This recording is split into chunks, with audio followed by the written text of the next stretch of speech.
દાખલા નંબર 33, યાદચ્છિક રીતે પસંદ કરેલ લીપ વર્ષ ન હોય તેવા વર્ષ માટે નીચેની ઘટનાઓની સંભાવના શોધો. નંબર 1, તે વર્ષમાં 52 રવિવાર હોય. નંબર 2, તે વર્ષમાં 53 રવિવાર હોય. ધ્યાન આપો, લીપ વર્ષ નથી એટલે વર્ષમાં કેટલા દિવસ આવશે? 365. અઠવાડિયાના કેટલા વાર? 7 વાર હોવાથી પ્રયોગના શક્ય કુલ પરિણામોની સંખ્યા કેટલી આવશે? 7 દિવસ.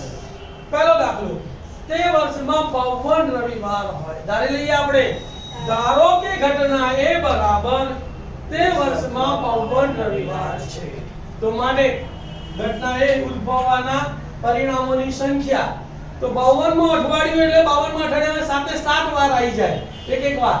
તો એક રવિવાર બાદ કરીને કેટલા દિવસ વધ્યા? 6. તો માટે ઘટના એ ઉદ્ભવવાના પરિણામોની સંખ્યા કેટલી આવશે? 6 દિવસ.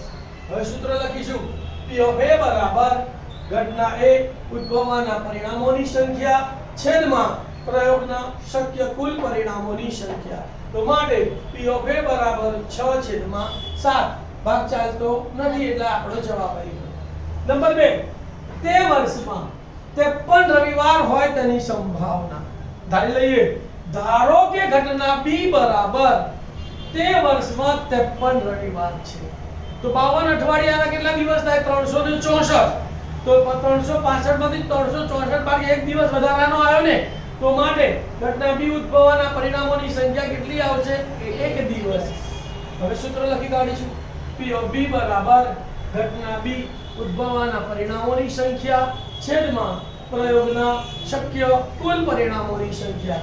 માટે P of B બરાબર 1/7.